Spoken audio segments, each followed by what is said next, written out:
আসসালামু আলাইকুম। আশা করি সবাই ভালো আছেন।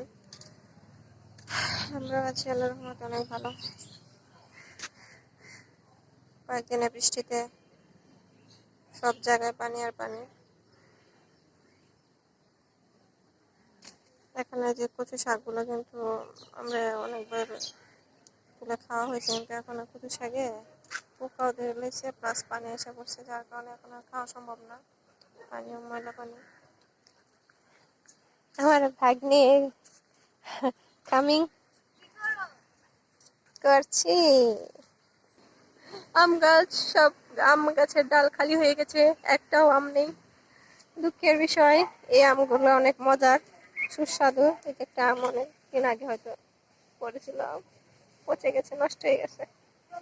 এখন পানি মারিয়ে যাওয়াতে আমগুলো তোলা যায় না। আর এখন আম নাইও বললেও লাভ নাই।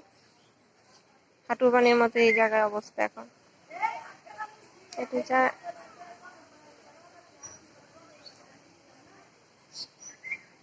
এই যে পুকুরে পানি।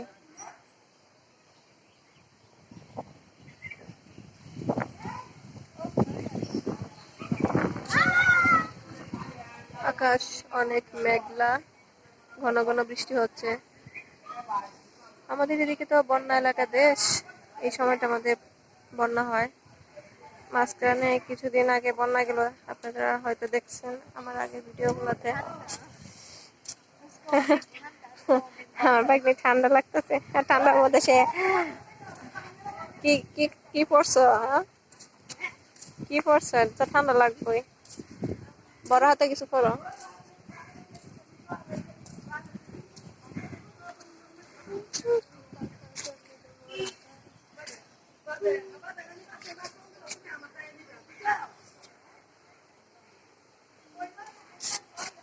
হইতেছে। আর আমাদের বাসার সবচেয়ে সুন্দর যে জিনিসটা, সেটা হচ্ছে আমার বাবার লাগানো গাছটা। যদিও উনি এখন আর নেই আমাদের মাঝে, কিন্তু ওনার স্মৃতিগুলো আসলে অনেক, মানে দেখলে মনে হয় আর কি, যখন আমাদের এই ঘরটা তোলা হয় বা করা হয়। তারপরে এই গাছটা লাগানো অনেক বছর হয়ে গেছে, প্রায় 2001-এ আমাদের ঘরটা করা। 21 বছর না, তার 2 বছর পরে গাছটা লাগানো হয়েছিল। মাশাআল্লাহ, এখনো গাছটা ভালোই আছে এখনো। আমার বাবা ছিল অনেক শৌখিন মানুষ। আমাদের বাসায় মানে এখন তো এত গাছপালা নাই, তো ওই যে পুকুর পাড়, এখানে পুরাটা ছিল পুকুর, তো ওই পুকুর পাড়ে 2 সাইডে একটার পরে পরে ছিল একটা লেবু গাছ, একটা পেয়ারা গাছ, একটা লেবু গাছ, একটা পেয়ারা গাছ, এরকম ভাবে ওই সারিবদ্ধ এই রাস্তাটা পুরোটা ছিল। কিন্তু আমাদের এলাকায় বন্যা হওয়াতে, 2004-এর বন্যায় তখন অনেক ক্ষতি হয়ে যায় আমাদের বাসায়, আমার বাপের বাসায়।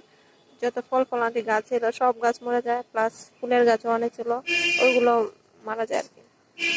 এখন আর এত বেশি লাগানো হয় না। আর যে শৌখিন মানুষ যদি না থাকে, তাহলে তো বলা যায় কি। যাই হোক, তারপর অনেক আছে, অনেক গাছ। এই যে নারকেল গাছ পিছনেও আছে, তো সুপারি গাছগুলা নষ্ট হয়ে গেছে।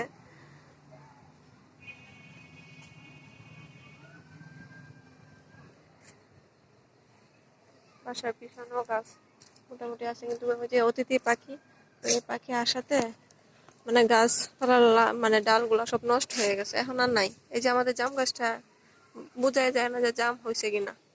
এই যে নাই, একটা জামও নাই, সব কিন্তু একটাও এখনো খাইই নাই। আমি অবাক হয়ে গেলাম যে এবার জাম কই। আর আমাদের এই যে কাঁঠাল গাছ, এই কাঁঠাল গাছ এবার একটা কাঁঠালও আসে নাই, দুঃখের বিষয়। এটাও অনেক পুরাতন গাছ।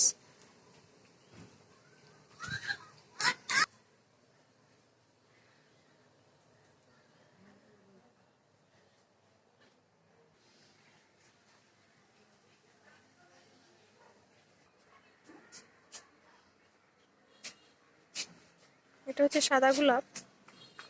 এই যে একটা কলি ধরছে, অনেক সুন্দর সাদা গোলাপ।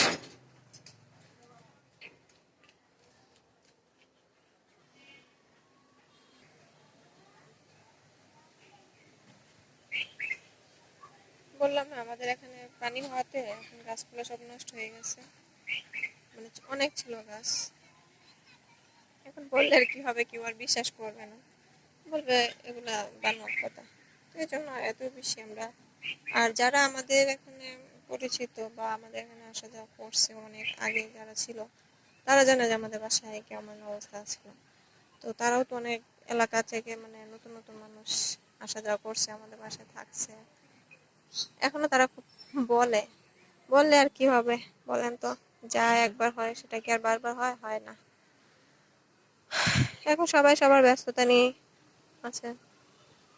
এই যে আমাদের আম, যেটা আশাইরা আম, ওইটা হয় কি মানে সহজে গাছে পাকে না, এগুলা পেরে ঘরে রাখতে হয়, 2-3 দিন পরে মানে পাকা হয়, তারপরে খাওয়া যায়। কিন্তু তার আগে যে গাছ থেকে পারলে অনেক টক। এই যে এখনো আছে। তো আজকের মতো বিদায়, সবাই ভালো থাকবে, আল্লাহ হাফেজ।